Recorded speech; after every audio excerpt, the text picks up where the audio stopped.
inicio a la parte esotérica, de acuerdo con las preguntas que han enviado los delegados y las que se han recogido de acuerdo a los intereses o aspectos fundamentales que el maestro Ravolú quiere entregar para todo el estudiantado. La primera pregunta dice: para concretar y unificar, explíquenos si la muerte del ego se aplica a determinada faceta de un agregado o al trabajar se le aplica a todo el conjunto. Para concretar y unificar, explíquenos si la muerte del ego se aplica a determinada faceta de un agregado psíquico o se le aplica a todo el conjunto. Un ejemplo, vamos a dibujar pongamos un ejemplo. Si a mí me mandan a arrancar un árbol, debo arrancarlo para la raíz principal, para que pierda el equilibrio y quede en el suelo. O sea, nosotros nos vamos al defecto directamente. Sabemos que cada defecto tiene diferentes ramificaciones y entonces al morir la raíz, las ramificaciones pierden fuerza y queda más fácil eliminarlas. De modo que uno debe siempre a la principal. Ya los residuos, hablemosle, ya eso queda más fácil para uno destruirlos. Usted dice que para eliminar hay que usted dice que para imaginar un defecto, ponerle cachos y colas para poderlo eliminar. El venerable maestro Samael dice que se puede poner un retrato de un defecto si antes no se ha conocido en las otras dimensiones para no crear efigies. ¿Qué es lo correcto? Lo malo de esto es poner, si vamos a desintegrar un defecto, ponernos a imaginar, porque imaginar es ver y crear.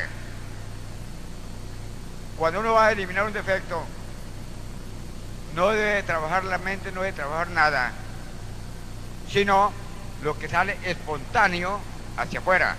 Así no creamos esfinges, sino lo que salga natural. Si nos ponemos a imaginarnos, estamos creando. Entonces, fíjense la diferencia que hay entre la imaginación y lo que sale espontáneo.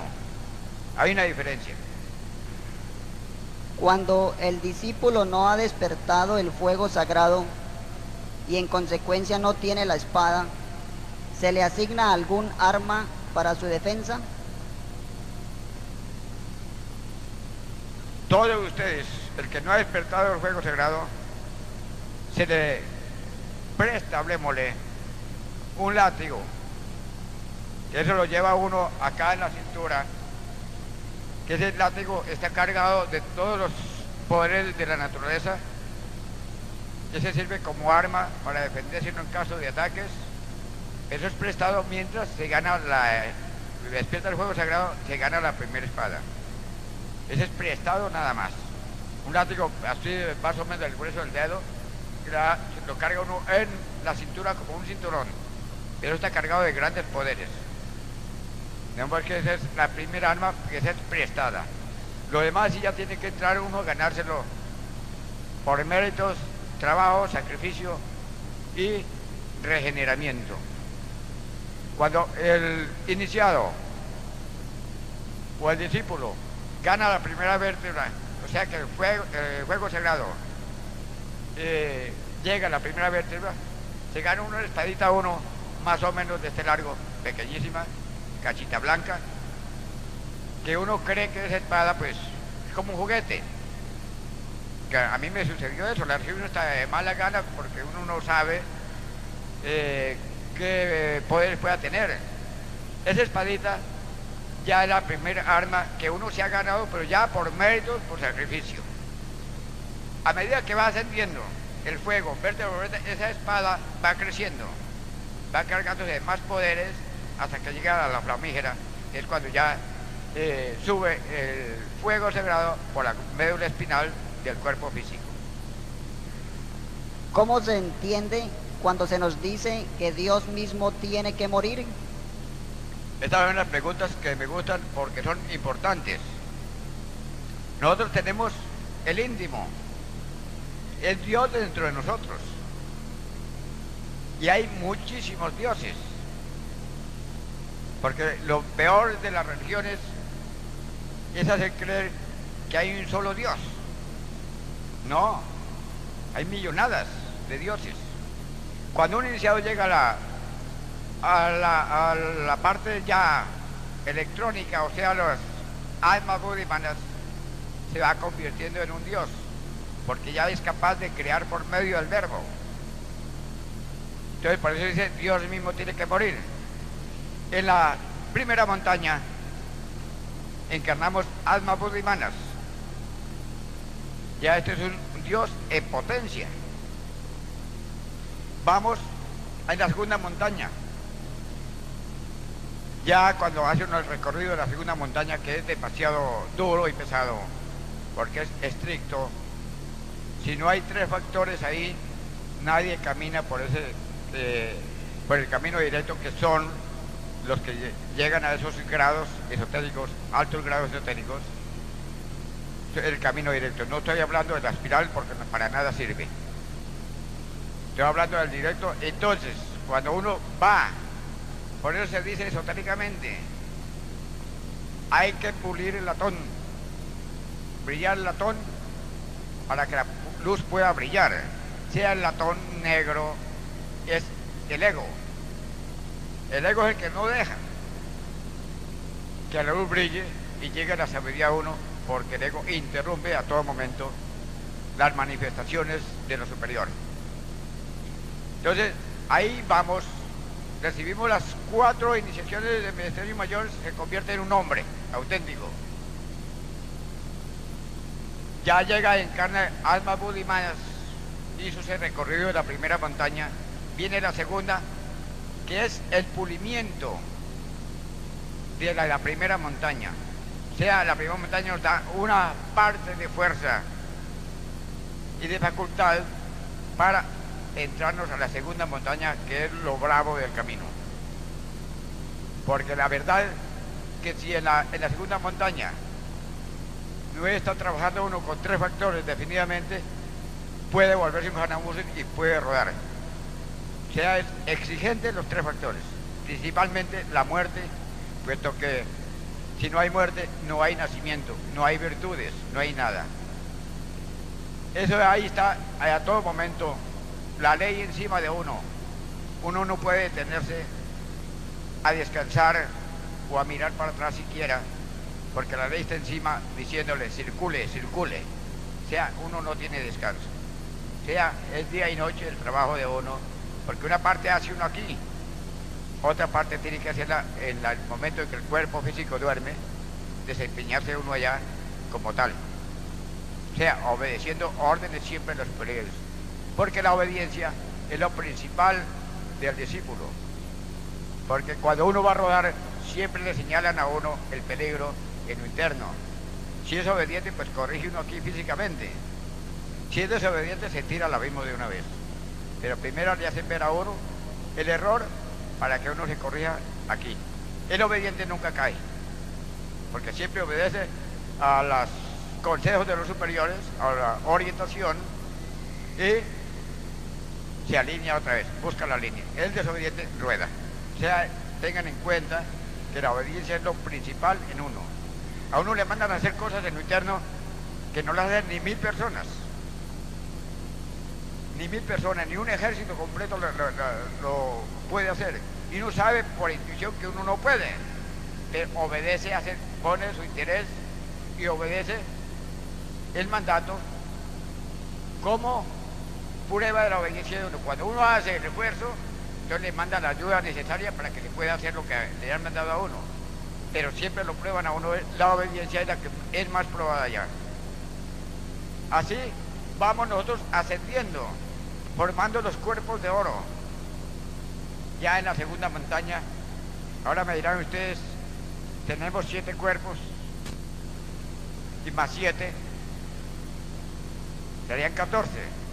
No van estos cuerpos, ¿a dónde los vamos a meter? Porque las mentes son así.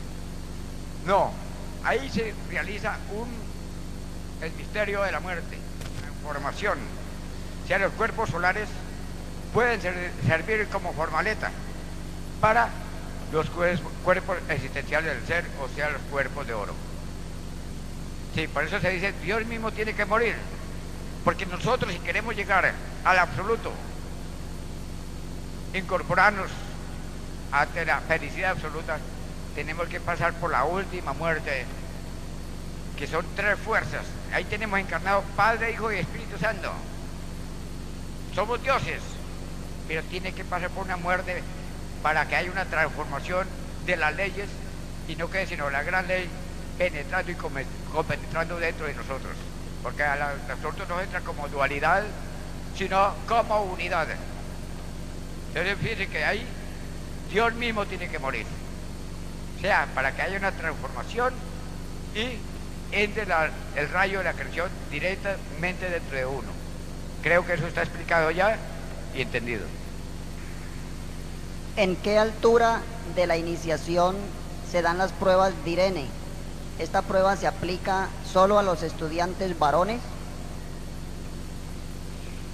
Tenemos esa creencia siempre del machismo. Aquí no hacemos excepción de la mujer o del varón. Las pruebas son generalmente para todos. Únicamente para la mujer hay mucho más garantías que para el varón. Nosotros en la segunda iniciación de misterios mayores tenemos que pasar por la cárcel. La mujer nunca va a caer a la cárcel por esa iniciación. La mujer puede pasar sus iniciaciones en la casa. Es menos exigente. Si nosotros queremos progresar espiritualmente, tenemos que salir a lanzarnos al campo de batalla, a la calle, a trabajar. Ellas en su casa pueden pasarse esas iniciaciones sin el sacrificio de pasar por la cárcel ni tener que estar ambulando, trabajando en el tercer factor, puesto que ellas con el apoyo que le dan al esposo es suficiente material para ellas ir a seguir su proceso iniciático. Olvidémonos que las damas son negativas, son las damas como nosotros, exactamente igual, porque somos solares, lunares. Al ser lunar el varón, no hay ninguna diferencia de la mujer. Ambos son lunares. Si el varón ha fabricado sus cuerpos solares, el lunar es negativo. ¿Por qué las serpientes del cuerpo físico y vital suben paralelas? La verdad es que el cuerpo vital es un doble del cuerpo físico, que se penetra y se compenetra.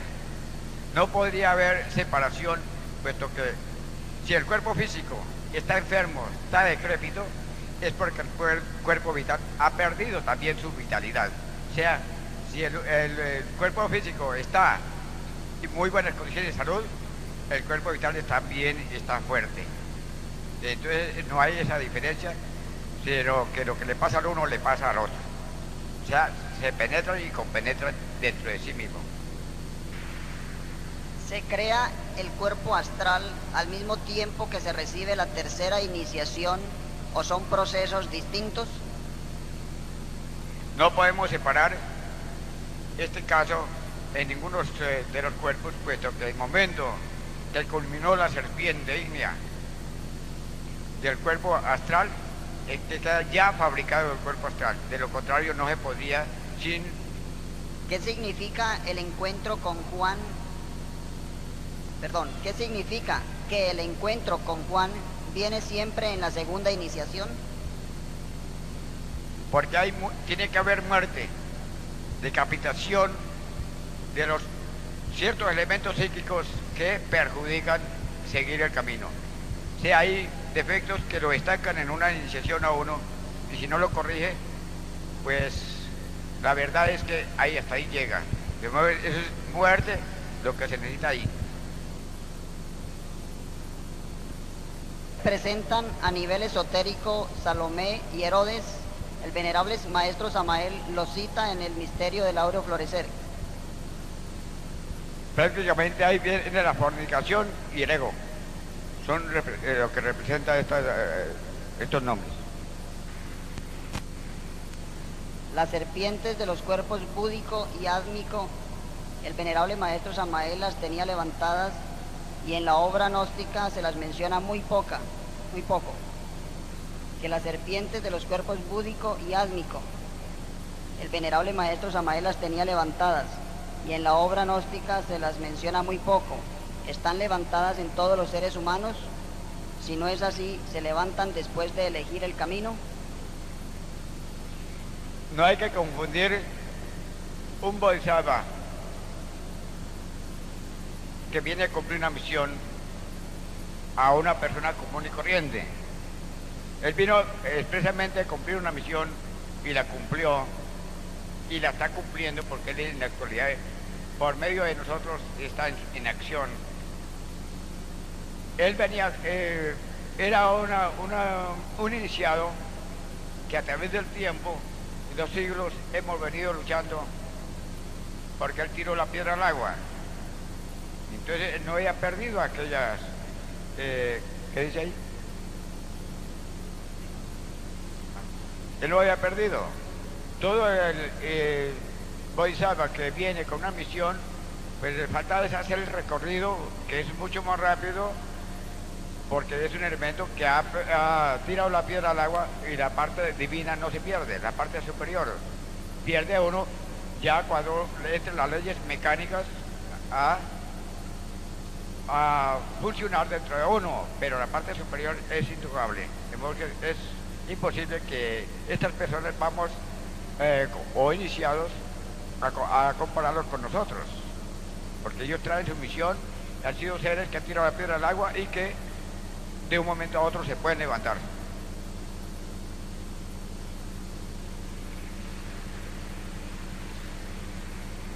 ¿Qué diferencia hay entre las serpientes de fuego y las serpientes de luz? ¿En qué consiste el trabajo con las serpientes de luz? Las serpientes de fuego es la energía transmutada en un porcentaje o voltaje inferior. Cuando entra uno a hacer el recorrido de la segunda montaña, o sea, de los cuerpos existenciales del ser, por eso se le dice al iniciado: circule, hay que blanquear el latón para que la luz pueda brillar.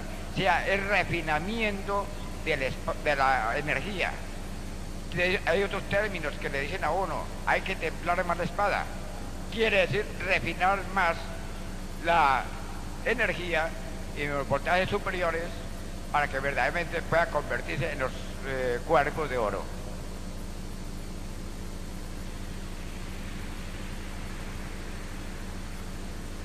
¿Cuál es la diferencia entre iglesias y chakras y dónde se ubican unos y otros?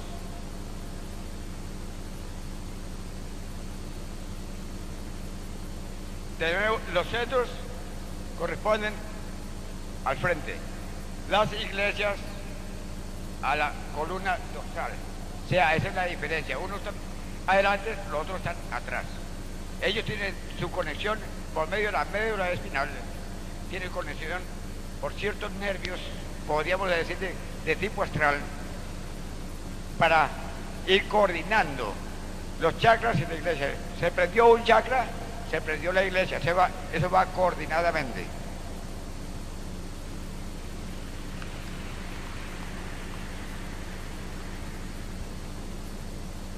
¿En qué altura de la iniciación se recibe la iniciación venusta y en qué consiste?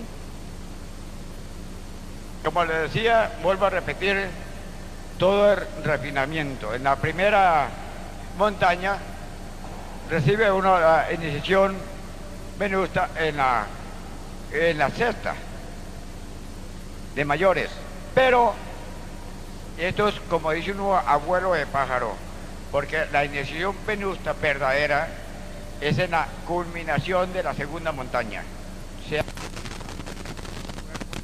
de oro,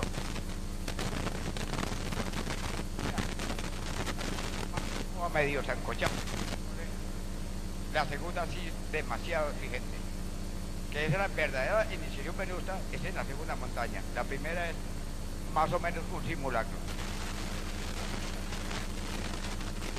Dice, coge tu cruz y sígueme. Son cosas que si no es por medio de la cristificación, no podemos decir que somos cristianos, porque tenemos que llegar a la cristificación, a la purificación. Por eso dijo, nadie llegará a mi Padre si no es por mí. Yo soy el camino, yo soy la luz. Porque por encima del Cristo nadie puede pasarse. Porque el Cristo es la luz, es la vida, es todo. Por eso el fornicario que está contra el Cristo puede echarse 50.000 cruces encima, puede orar todos los días, pero si está fornicando es el pecado contra el Cristo. Es un pecado, dicen todos los pecados, hay otro pecado que es gravísimo. Cuando una persona adultera está pecando contra el Espíritu Santo, son jerarquías que la verdad son los castigos más rigurosos que puede recibir y que nadie de nosotros podemos levantar el dedo, porque ha cometido uno grandes pecados por no tener conocimientos. Entonces los pecados se los dejan a uno. Por ejemplo, el contra el Espíritu Santo es el más grave, se lo dejan a uno para cobrárselo en carne viva aquí y ahora. Cuando ya va uno ascendiendo por el camino iniciático, ese pecado, todos los puede pagar uno con 3 factores menos ese. Cuando ese pecado se lo van a cobrar a uno, resulta que es cuando el iniciado llega a una parte donde ya no le falta sino dar un pequeño paso para su superación. Ahí cuando la esposa que tiene no le sirve, no se presta para la práctica de la transmutación, el iniciado no puede buscar otra porque adultera y rueda, que tiene que abstenerse, soportar esto. No hay un tiempo fijo para nadie, sino depende de la maldad que haya hecho uno. Así dura el tiempo acá, pagándonos el karma contra el Espíritu Santo, que es lo más grave para nosotros.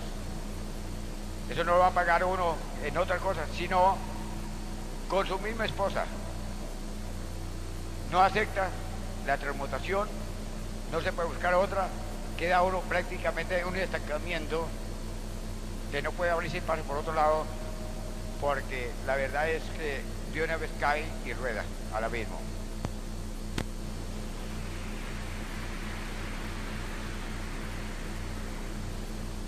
¿Qué simbología y qué resultados se obtienen de la cadena de 13? Esta cadena de 13 horas, empezada día 13, es muerte y triunfo a la vez. Donde hay muerte hay triunfo.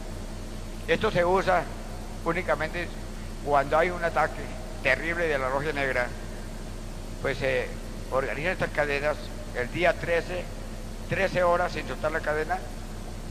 Puede haber relevo de personal, pero la cadena tiene que estar a toda hora para el triunfo. Eso es tajante, si es o en contra o en favor, pero es definitivo una cadena de esas. No se puede poner a hacer esas cadenas por gusto, sino cuando ya hay órdenes superiores. Les voy a contar esto, porque es que la cadena lleva una cantidad de requisitos. Y puede servir, si uno está utilizándola mal, puede servir en contra de uno. Mejor que eso es únicamente por mandatos superiores.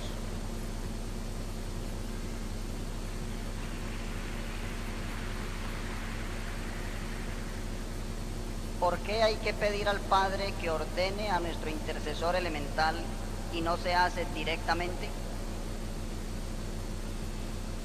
Es muy lógico que uno ha perdido la autoridad. El intercesor elemental es un ser rebelde que no le obedece a todo el mundo. Nosotros no tenemos esa autoridad para pedirle al intercesor, puesto que él no nos escucha o no nos obedece. Él le obedece al íntimo de uno, que él sí tiene plena autoridad. Entonces por eso pide uno al íntimo para que él ordene al intercesor. Que si no lo hace directo, haga de cuenta que no nos está escuchando, no obedece.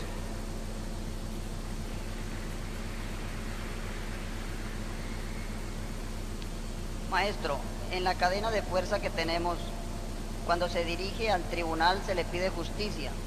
¿Por qué no se pide misericordia? ¿O es que hay casos en que solo debe pedirse justicia? Esto siempre, la dualidad existe en todo. Cuando está uno pidiendo justicia es porque hay un problema grave que solamente la justicia puede resolverlo. Y cuando es un beneficio para otra, a una persona, a una comunidad o lo que sea, se pide por amor al tribunal proceder de acuerdo con la ley sobre tal o cual caso. O sea, siempre es diferente, las peticiones no son igual. ¿Se escucha bien? Cuando se traslada uno a tal o cual templo, se le pide al Padre que salga del cuerpo. Para invocarlo donde estamos, ¿se hace lo mismo?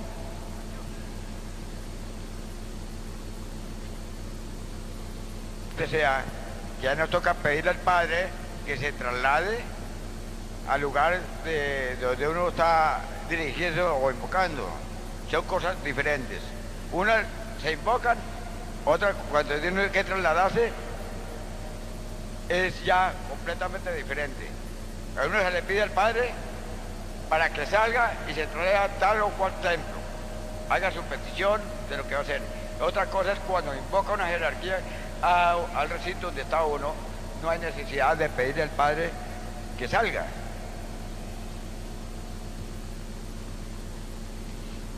¿Qué diferencia hay entre un hombre auténtico, quinta de mayores, y un hombre que ha levantado la quinta serpiente de luz? Hay un porcentaje de diferencia grandísimo, porque uno puede haber levantado la quinta serpiente, pero es un elemento que todavía hay muchos agregados psíquicos. Ya el que ha levantado la quinta serpiente de luz, de los cuerpos existenciales del ser, ya es una persona que goza de una perfección bastante grande. ¿Por qué dice el venerable maestro Samael que si un día se levantaran los demonios del abismo, serán los más grandes dioses? La verdad es esta, que ellos ya están saturados del mal, y al conocer el bien serían unos arrepentidos, y una persona arrepentida es la que vale. De modo que ellos serían verdaderamente jerarquías si lo llegaran a ser, puesto que tienen conciencia de lo que es el mal, de las penalidades que se pasan por estos círculos involutivos. Eso ya queda grabado en la conciencia, y la conciencia, al conocer el bien, no serían como estamos nosotros, que somos mediocres, trabajamos o no trabajamos. Si no pues, trabaja uno está bien, y si trabaja está bien. Esa gente se metería a trabajar directamente, a perfeccionarse. Entonces deberían hacer unas grandes jerarquías. Cuando una bruja es atrapada, ¿qué debe hacerse? ¿Qué pasa con la parte física de estas brujas? Si uno llega a atrapar un elemento de estos, no se debe ni pegarle, maltratarla, ni publicarla, porque eso es magia negra. Cada cual es cada cual. Un elemento de esos se descubre acá, se deja, ya se coge en la parte interna, se mete el ego al abismo y ya queda aquí solo cascarón, ya inofensivo.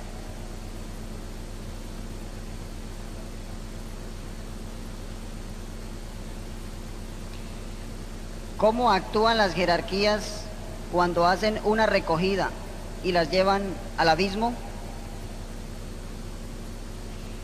Esto hay un llamado, por ejemplo, a los discípulos todos asisten con la conciencia que actúan aquí, ni más ni menos, pero ayudan, colaboran por la obediencia. O sea, la obediencia, como les decía anteriormente, es una virtud. Y conservar esa virtud es maravilloso porque en esa recogida es un llamado que se hace un maestro a los discípulos. Ellos concurren. Entonces viene la recogida.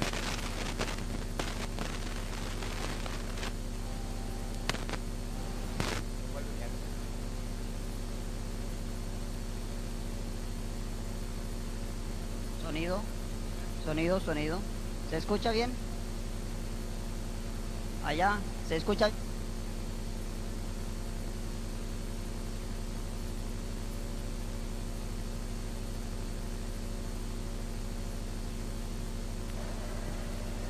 ¿Cómo actúan las jerarquías cuando hacen una recogida y le llevan?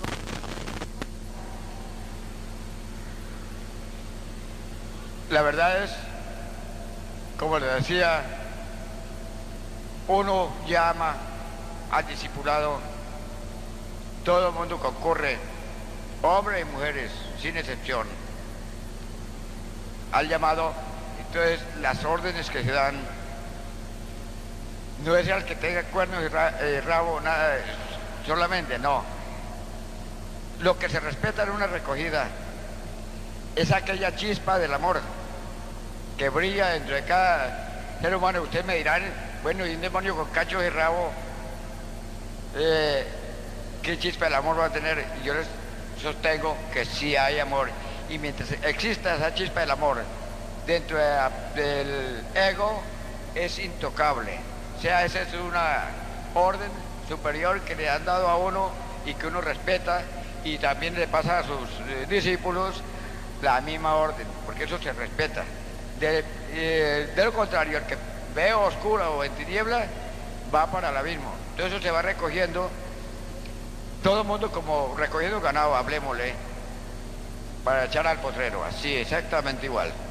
Que algo que revela, pues tiene uno que revelarse y darle duro.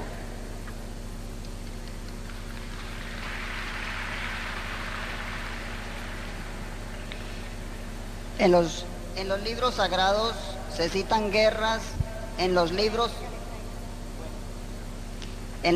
sagrados se citan guerras y luchas de los iniciados.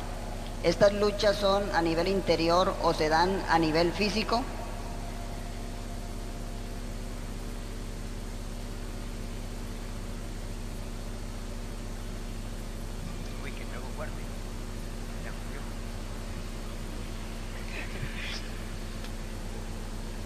Las batallas son en la parte tridimensional y la parte tetradimensional.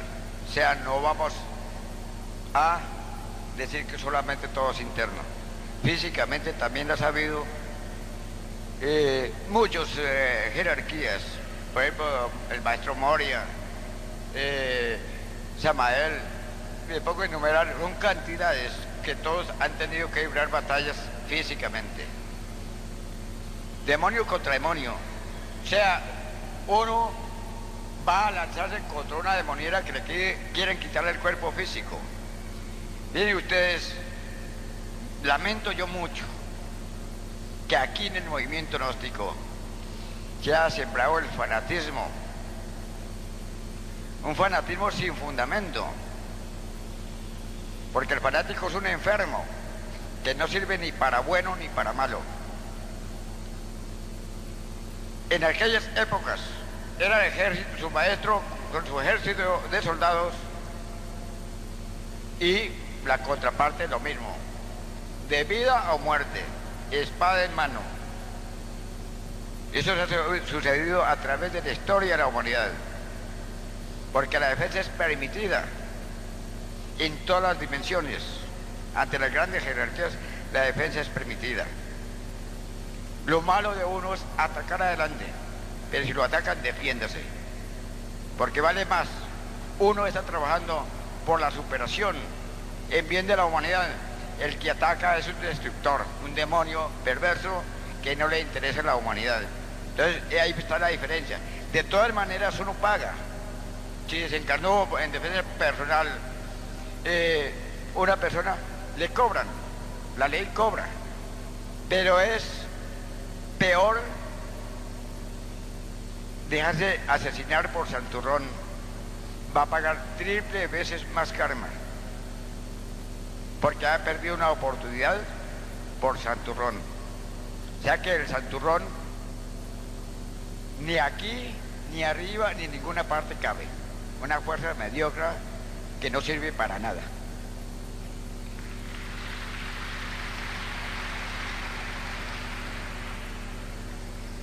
Cuando terminan las cadenas, antes de soltarlas, la mayoría de los instructores preguntan a la Grey, ¿estamos todos bien? Y la Grey responde, alabado sea Dios. ¿De dónde salió eso? Fíjese, eso, estábamos hablando de los fanáticos, que no haya cómo adornar las cosas con frases muy bonitas. Aquí somos revolucionarios 100%. Desde el momento que se termina una cadena y está todo el mundo de pie, es porque está bien. Entonces, ¿para qué sea alabado? ¿Para qué sea alabado? Me suena como evangélico, como adventista, como algo así. Caramba, no sé por qué. No sé por qué tratan siempre estos fanáticos de desfigurar lo que es la enseñanza. Nosotros no somos fanáticos mediocres, somos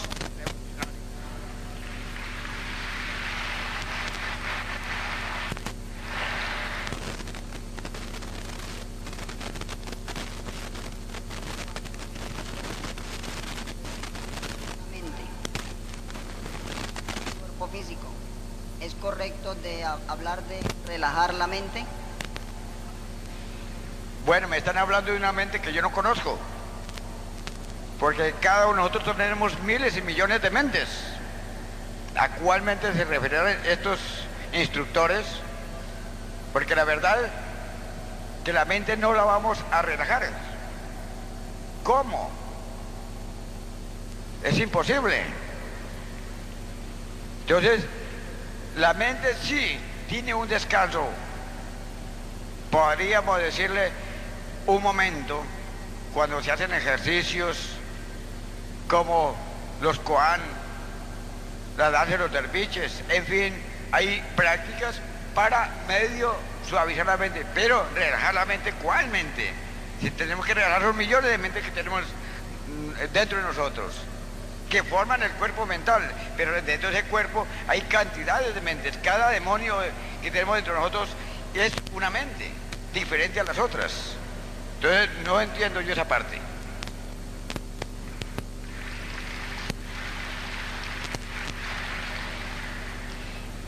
La doctora María Inés Salazar afirma enfáticamente que usted está ganando karma porque no ha aclarado que el padre no debe postrarse ante el maestro Samael o Anubis, porque él es parte de nuestro Padre Cósmico.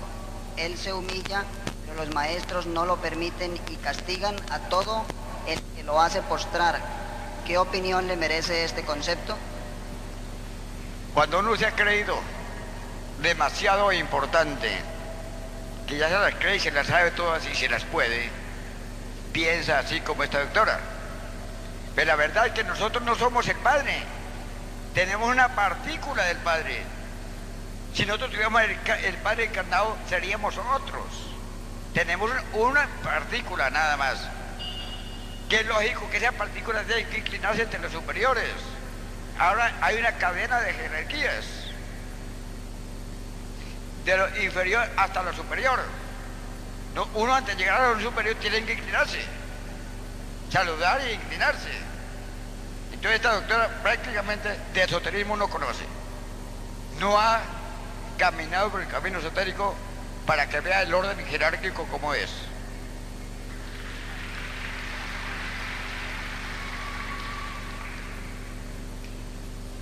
La utilización de la energía sexual para eliminar un defecto es más efectiva una vez que se ha despertado el fuego que cuando se realiza la práctica antes de despertarlo?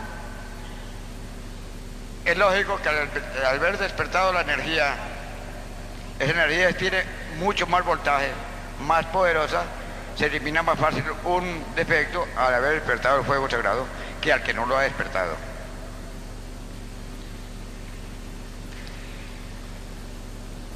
¿Cómo debe entenderse cuando se dice que en el Tribunal de la Justicia se le juzga a una persona de acuerdo al peso, número y medida? ¿Qué quiere decir esto? Eso quiere decir al peso o medida es cuando está uno de acuerdo a los malas obras que ha hecho uno, así se le juzga. Como también se le premia de acuerdo a los méritos. O sea, para eso es la balanza, para pesar. ¿Qué sistema hay para pedir de forma individual ayuda de curación al templo de Alden? Creo que esa pregunta está demasiado molida. Me parece que es una cosa absurda volver a repetir lo que tanto se ha repetido y se ha escrito. ¿Cómo se pueden liberar los dos éteres superiores para viajar con ellos fuera del cuerpo físico, tal como lo indica el maestro Samael en las 3 montañas? Esto se queda ya únicamente para iniciados de cierta categoría que puedan liberar estos éteres para viajar con ellos. La persona común y corriente pues tiene que empezar por cero, por las primeras fases de la iniciación, para cuando llegue a cierta etapa ya tiene esa facultad para liberar estos éteres. ¿Podría explicarnos por qué el venerable maestro Samael habla de personalidades desechadas y cómo pueden perjudicar al estudiante? Esta es una pregunta que me han llegado últimamente muchas cartas refiriéndose a esto y confunden el sarampión con el peón de Sara. O sea, que confunden una personalidad. Puede decir el maestro que cada íntimo tiene millones y millones de personalidades. Es una verdad, es una tremenda verdad. Cada cuerpo físico que tenemos, de ahí nace una personalidad. ¿Cómo nace? De la edad de 7 años empieza a formarse la personalidad en uno.